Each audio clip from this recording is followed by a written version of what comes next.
Welcome to SMA International News for the month of July. We have a news item from the Democratic Republic of Congo about a new parish that has been opened there. Then we hear about the impact of COVID-19 on our house of formation and training.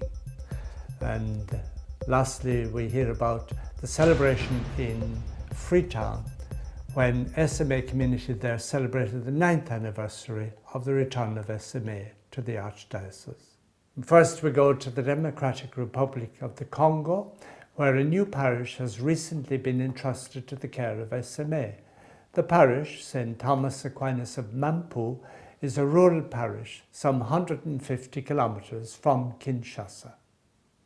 Go into the whole world, go and proclaim the good news. Christ's instruction to his church, an instruction that the SMA in the Democratic Republic of Congo and the SMA in general tries to follow by going to the most remote places of the African continent.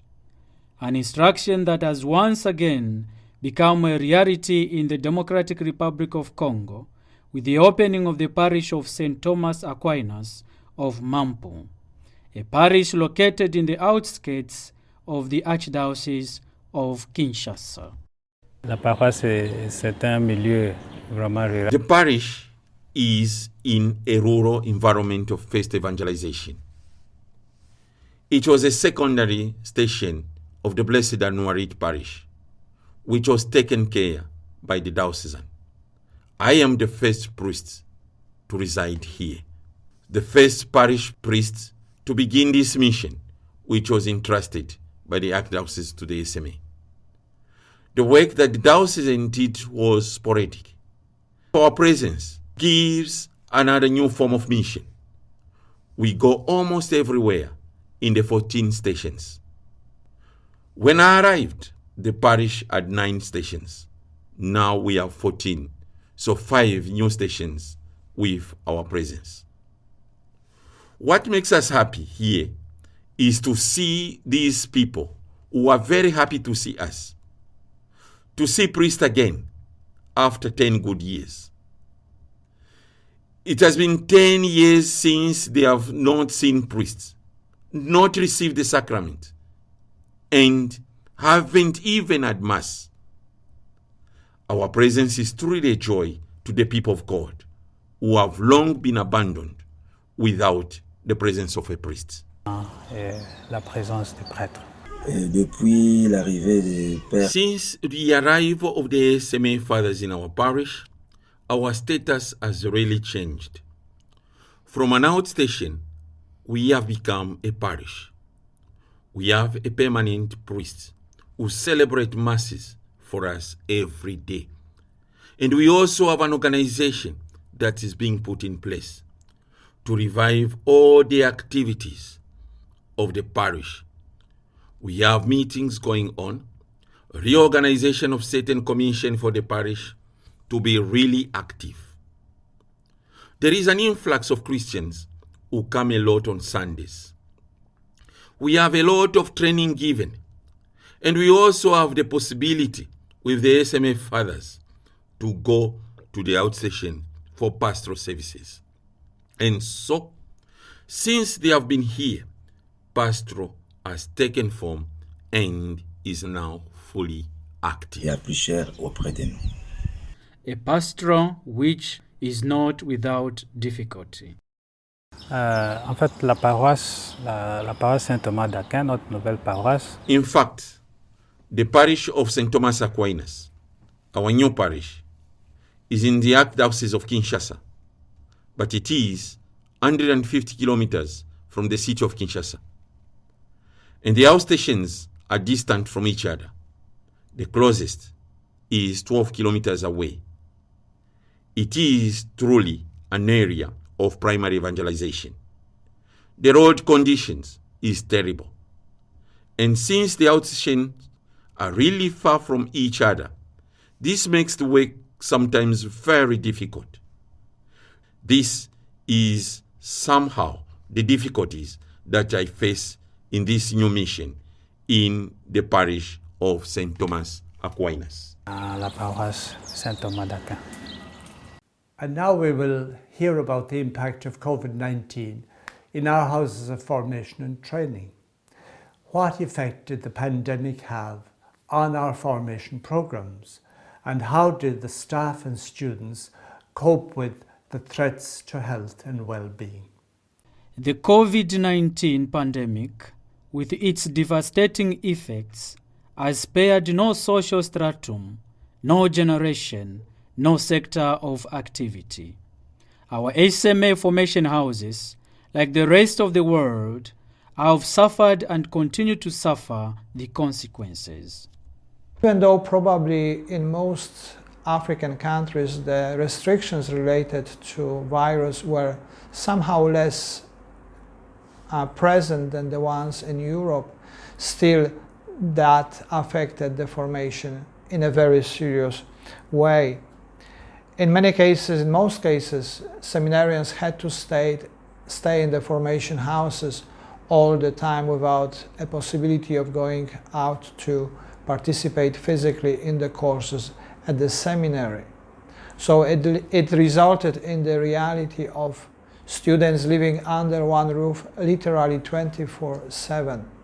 It created a lot of issues because of the limited pastoral activities that students were able to partake in, simply because they had to stay inside. Till now, even though we had some people who got sick because of the virus in the formation houses, till now, as far as I know, we didn't have anybody who got very seriously ill or who died because of the virus, and we thank God for that grace, and we pray that it will remain like that. If it is true that the consequences of the COVID can be seen in all our formation houses, it is even more true that they were more visible in our formation house at Calavi, where some students were unable to come in order to participate in the program. Dans l'action de grâce, nous disons merci. We give thanks to the Lord. Yes, thanks to the Lord, because with His grace, we are able to overcome difficulties that we have encountered due to COVID-19. First of all, some of our brothers this year were not able to participate in the program, and we remember them. We remember our brothers in Congo, Angola, Nigeria, and India who wished to come, but due to the sanitary situation could not make the trip to Calavi to partake in the program. Also, some of our brothers right here in Calavi have suffered from the pandemic. Some have tested positive and were obliged to stay in their rooms, isolated for 2 weeks. But thanks to God and to technology, they were able to follow lectures by video conference. Yes, COVID forced us to adapt to the situation, and yet we say thanks to the Lord, because beyond all its difficulties, we are able to make our journey as a community. We had a good fraternal life in community, and despite the crisis, life went on, and we give thanks to God. Et nous rendons grâce à Dieu. With the various vaccines available, we hope that the situation will improve and that we will return to a kind of normality. Otherwise, we will have to continue with what is now the new normal. Finally, we go to Sierra Leone, where the SMA community in Freetown celebrated the 9th anniversary of the return of the SMA to the Archdiocese. It was an occasion of joy and happiness as they remembered the commitment of the SMA. On January 13th, 1859, the SMA arrived at the shore of Freetown to begin the work of evangelization, a work which knew a stop because of the sacrifice that the pioneers made with their lives in that part of the world. All of them, in record time, on various occasions, died due to the yellow fever that prevailed at that time.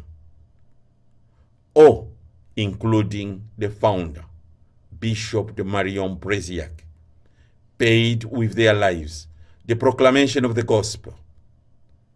Several attempts to return to the country have been made, attempts which became a reality only in 2012.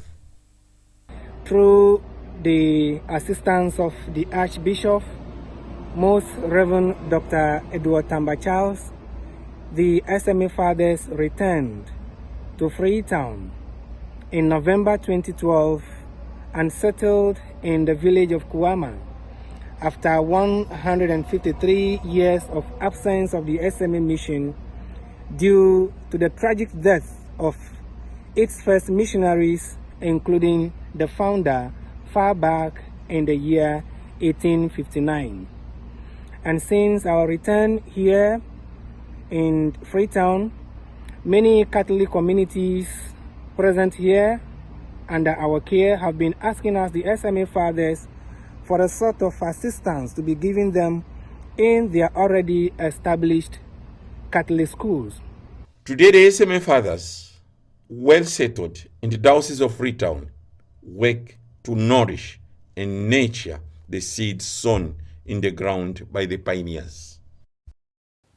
And now for some general news. On the 25th of June, 19 new temporary members took their first oath of commitment. This ceremony took place in the International Spiritual Year Centre in Calavi in the Republic of Benin. The new ongoing formation centre called Paul Pellet in Abidjan was inaugurated on the 1st of July. For this event, Father Rosario, a member of the General Council and responsible for ongoing formation, went to Abidjan. He was part of the ceremony and then he remained there for some weeks to participate in the ongoing formation organised by ICOF that took place in the new centre. So this brings us to the end of SMA International News for this pastoral year and the month of July. We look forward to having you with us again in October when we will have new stories from different places. Have a good holiday.